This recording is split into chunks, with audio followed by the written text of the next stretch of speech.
이재명 정부 부동산 규제 발표 이후 최근 시장 동향, 중년의 현명한 대응. 일부, 이재명 정부 부동산 정책과 시장의 변화, 새로운 국면. 이재명 정부 출범 이후 대한민국 부동산 시장은 새로운 정책 기조에 따라 복잡다단한 양상을 보이고 있습니다. 과거 정부들이 주택 가격 안정을 위해 세금 규제를 통한 수요 억제에 집중했던 것과는 달리 이재명 정부는 세금으로 집값을 잡지 않겠다는 실용주의적이고 공급 중심의 정책 방향을 천명했습니다. 이는 시장에 새로운 기대감을 불어넣는 동시에 그동안 억눌렸던 수요가 분출될 수 있다는 우려를 낳기도 했습니다.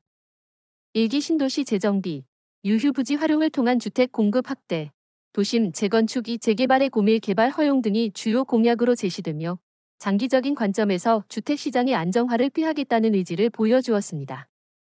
그러나 이러한 공급 확대 기조 속에서도 지난 6월 27일 발표된 가계부채 관리 강화 방안은 예상보다 빠르고 강도 높은 대출 규제를 포함하여 시장의 즉각적인 혼란과 파장을 일으켰습니다. 이는 정부가 부동산 시장의 과열을 방지하고 가계부채의 건전성을 확보하려는 다급한 의지를 보여준 것으로 해석됩니다. 많은 중년들은 이러한 정책 변화의 배경과 의미를 정확히 이해하고 우리의 주거 환경은 물론 노후 자산의 가치에 미칠 영향을 면밀히 분석하여 현명하게 대응하는 것이 무엇보다 중요합니다. 자녀들의 주거 안정 문제나 상속 계획까지 고려해야 하는 중년에게 부동산 정책은 더 이상 남의 이야기가 아닌 우리의 삶과 직결되는 중요한 현실이기 때문입니다. 정책의 변화는 때로는 새로운 기회를 제공하고 때로는 예상치 못한 위험으로 다가올 수 있음을 명심해야 합니다. 특히 은퇴를 앞두고 있거나 이미 은퇴한 중년에게는 고정 수입의 감소와 맞물려 부동산 자산의 안정성이 더욱 절실해지는 시기이므로 이러한 정책 변화에 대한 이해는 선택이 아닌 필수가 됩니다. 2부 해설, 최근 수도권 아파트 시장의 동향과 특징, 냉각과 재편의 움직임. 이재명 정부의 부동산 규제 발표, 특히 지난 6월 27일 가계부채 관리 강화 방안 시행 이후 수도권 아파트 시장은 단기간 내에 뚜렷한 변화를 보이며 새로운 국면에 접어들었습니다. 중년의 우리는 이러한 시장의 동향과 특징을 정확히 파악하여 주택 구매나 매도 시기를 결정하는 데 참고해야 합니다. 첫째, 거래량 감소와 관망세 전환이 두드러집니다. 강력한 대출 규제 강화로 인해 주택 구매를 위한 자금 조달이 어려워지면서 수요자들의 매수 심리가 크게 위축되었습니다. 이는 수도권 아파트 시장의 거래량이 단기간 내에 급격히 감소하는 결과로 이어졌습니다. 일부 자료에 따르면 대책 발표 후 수도권 아파트 거래량이 73% 감소하는 등 시장이 빠르게 냉각되고 있음을 보여줍니다. 이러한 현상은 주택 구매를 고려하던 실수요자들과 투자자들이 대출 규제의 영향을 분석하며 당분간 시장의 흐름을 지켜보려는 관망세로 돌아섰음을 의미합니다. 중년의 우리는 이러한 거래량 감소 추이를 통해 시장의 활력이 저하되고 있음을 인지하고 섣부른 판단보다는 신중한 접근이 필요함을 깨달아야 합니다. 둘째, 거래되는 가격대와 면적의 축소 현상이 나타나고 있습니다. 대출 한도 제한으로 인해 수요자들의 자금 여건과 대출 가능 범위가 현실적으로 재조정되면서 주택을 선택하는 기준 자체가 변화하고 있습니다.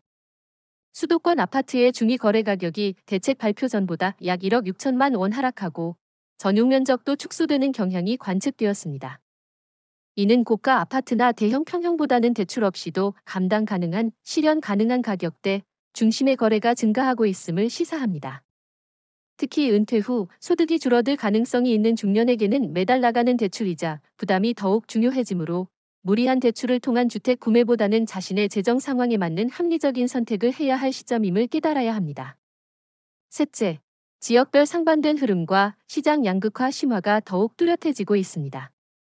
경기도의 경우 전체 중위 거래 가격과 면적은 줄었지만 수원시 영통구, 성남시 분당구, 용인시 수지구 등 서울 접근성과 직주 근접 선호가 높은 이른바 선호 지역들은 대책 이후 거래 급감과 동반된 가격 하락을 보였습니다. 이는 그동안 대출을 활용한 투기 수요가 많았던 지역에서 규제의 영향이 크게 나타났음을 의미합니다. 반면 과천시의 일부 고가 신축 단지에서는 거래량은 극히 적지만 신고가 거래가 발생하기도 했습니다. 이는 시장 전반의 흐름이라기보다 거래수가 적은 상황에서 자본력이 풍부한 현금 부자 중심의 일부 수요가 반영된 결과로 해석됩니다. 또한 여주, 안성 등 상대적으로 저가 단지 중심 지역은 금융 규제의 영향에서 벗어나 있었던 만큼 가격이나 면적의 뚜렷한 변화 없이 안정적인 거래 흐름을 유지했습니다.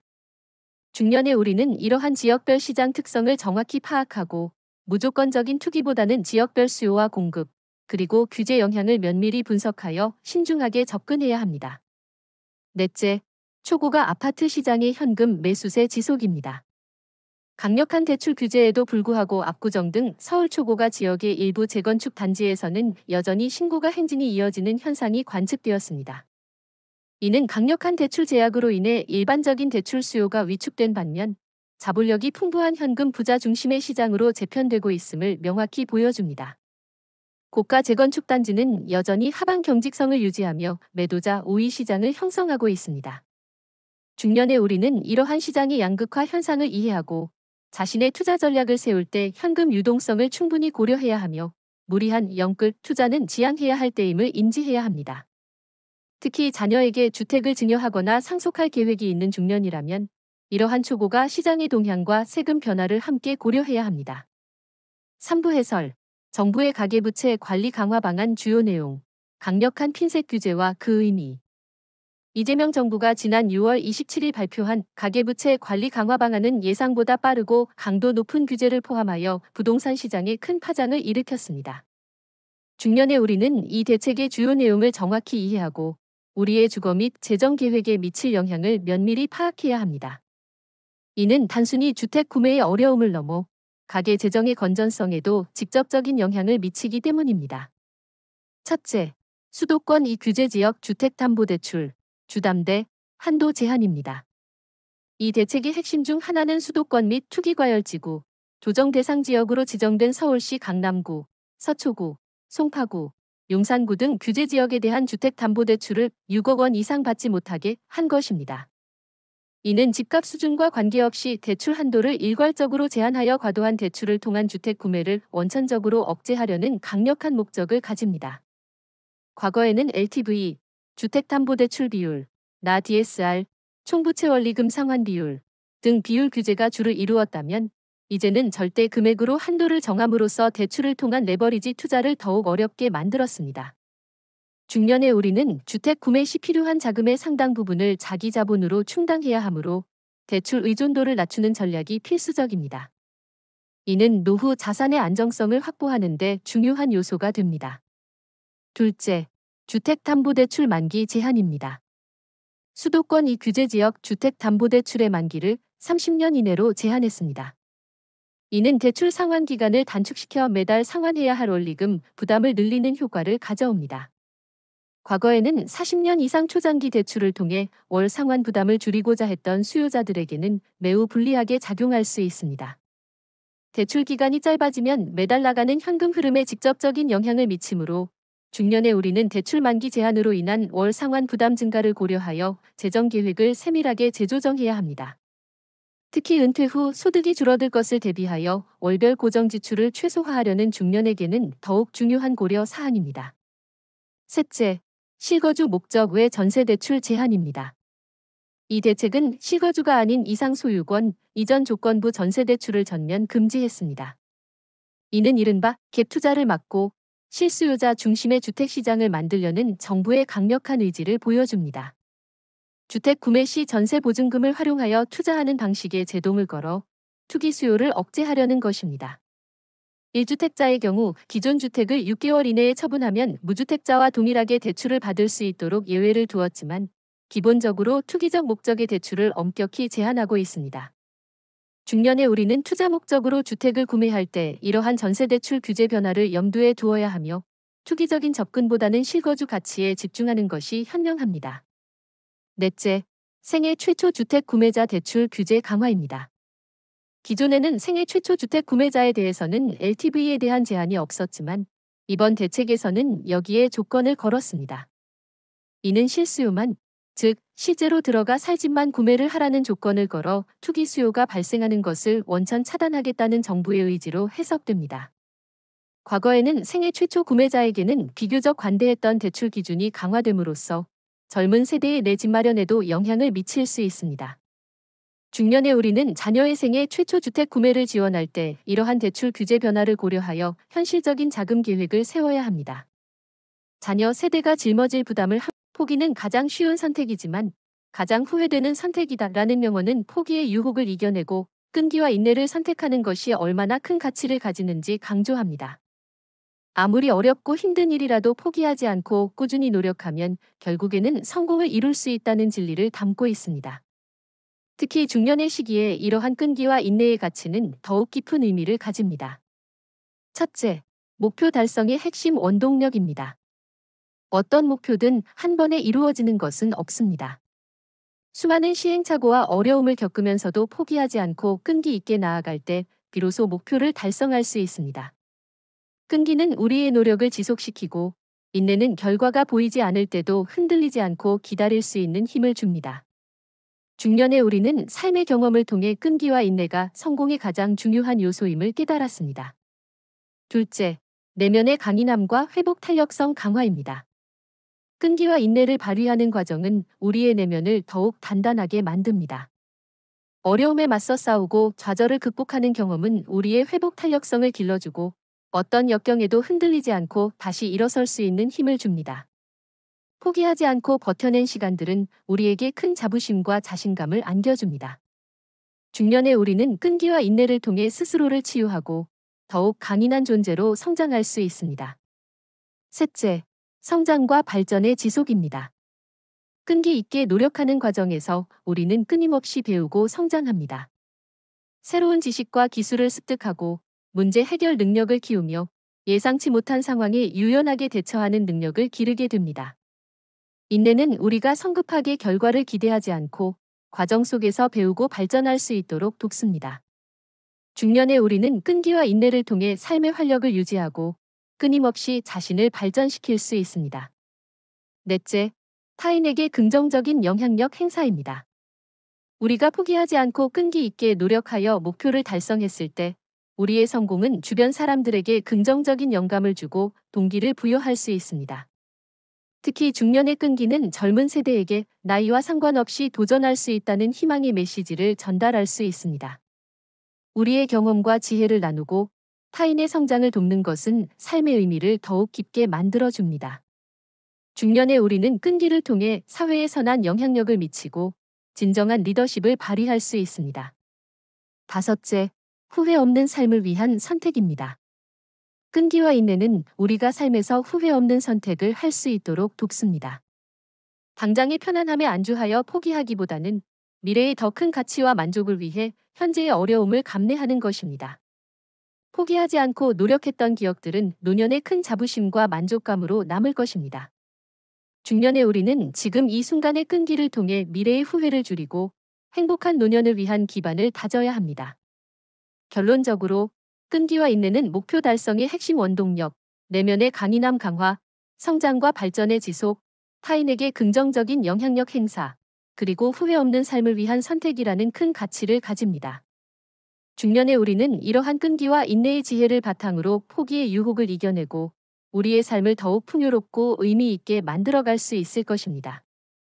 5부 해설, 재도전과 회복 탄력성, 넘어져도 다시 일어서는 힘.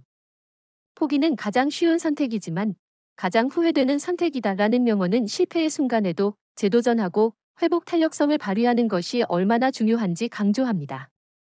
나무를 찍다가 도끼가 부러지거나 나무가 예상치 못한 방향으로 쓰러질 수 있습니다. 이때 좌절하여 포기하기보다는 다시 도끼를 갈고 새로운 방법을 찾아 도전하는 용기가 필요합니다. 중년의 시기에 이러한 재도전과 회복 탄력성은 삶의 어떤 역경에도 흔들리지 않는 내면의 힘을 길러줍니다. 첫째, 실패를 배움의 기회로 삼는 태도입니다. 재도전은 과거의 실패를 단순히 반복하는 것이 아니라 그 실패로부터 교훈을 얻어 더 나은 방향으로 나아가는 것입니다. 무엇이 잘못되었는지 냉철하게 분석하고 어떤 점을 개선해야 할지 파악하며 새로운 전략을 수립하는 것이 중요합니다.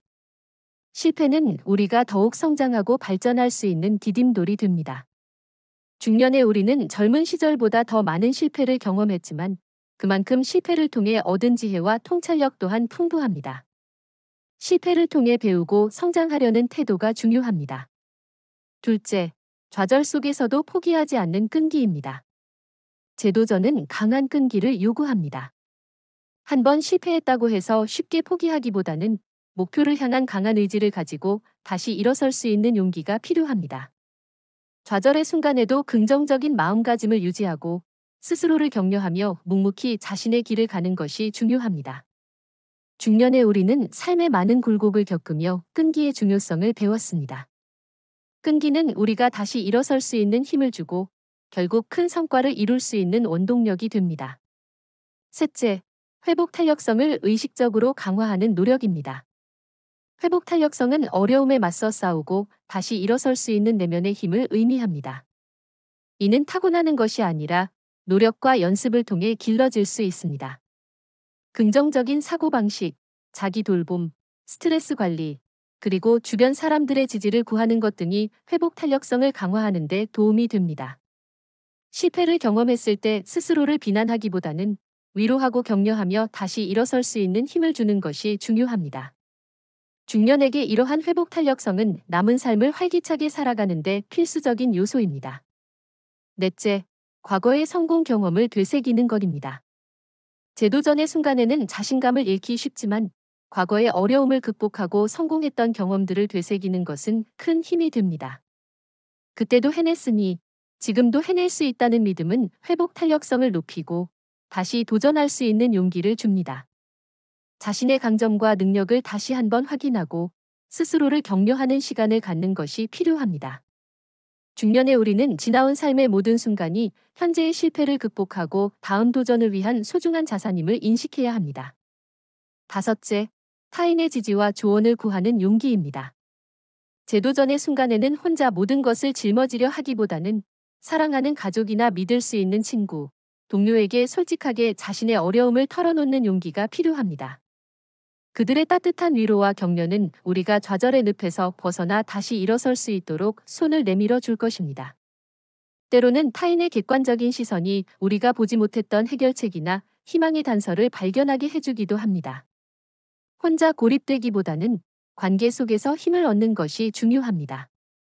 결론적으로 재도전과 회복 탄력성은 실패를 배움의 기회로 삼는 태도, 좌절 속에서도 포기하지 않는 끈기, 회복 탄력성 강화, 과거 성공 경험 되새김, 그리고 타인의 지지 구하기를 통해 이루어질 수 있습니다. 중년의 우리는 이러한 지혜를 바탕으로 실패를 두려워하지 않고 오히려 실패를 다음 도전을 위한 디딤돌로 삼아 더욱 풍요롭고 의미 있는 삶을 만들어갈 수 있을 것입니다. 6부 해설, 후회 없는 삶을 위한 선택, 중년의 지혜로운 마무리. 포기는 가장 쉬운 선택이지만 가장 후회되는 선택이다라는 명언은 궁극적으로 후회 없는 삶을 위한 선택을 이야기합니다. 당장의 편안함에 안주하여 포기하기보다는 끈기 있게 노력하고 도전하며 삶의 모든 순간을 충실히 살아가는 것이 진정한 행복과 만족을 가져다 줍니다. 중년의 우리는 이 명언의 지혜를 바탕으로 다가올 노년을 더욱 풍요롭고 의미 있게 만들어갈 수 있습니다. 첫째, 삶의 유한성을 인식하고 현재에 집중하는 태도입니다. 나이가 들수록 삶의 유한성을 더욱 절실히 느끼게 됩니다.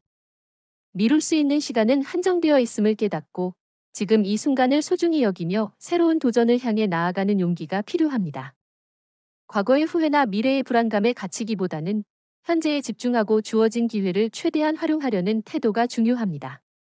중년에게 이러한 현재에 대한 집중은 삶의 만족도를 높이고 후회 없는 노년을 위한 기반이 됩니다. 둘째, 자신만의 가치와 목표를 추구하는 삶입니다. 타인의 시선이나 사회적 기대에 얽매이기보다는 자신이 진정으로 원하는 것이 무엇인지, 어떤 가치를 추구하며 살아야 할지 고민하고 이를 바탕으로 자신만의 목표를 세워나가는 것이 중요합니다. 이러한 목표는 우리의 삶의 방향성을 제시하고 매일매일을 의미 있게 만들어줍니다. 중년의 우리는 삶의 경험을 통해 자신만의 가치를 찾아가는 것이 진정한 행복임을 깨달았습니다. 셋째, 끊임없는 배움과 성장의 열정을 놓지 않는 것입니다. 나이가 들었다고 해서 배움을 멈추거나 새로운 도전을 포기할 필요는 없습니다. 오히려 끊임없는 학습은 우리의 삶에 활력을 불어넣고 현명한 의사결정을 내리는 데 필수적입니다. 새로운 지식과 기술을 습득하고 다양한 경험을 통해 얻는 지혜는 우리의 사고를 유연하게 하고 삶의 깊이를 더해줍니다. 중년의 우리는 이러한 평생학습의 태도를 통해 노년의 삶을 더욱 풍요롭고 만족스럽게 만들 수 있습니다. 넷째, 건강한 몸과 마음을 유지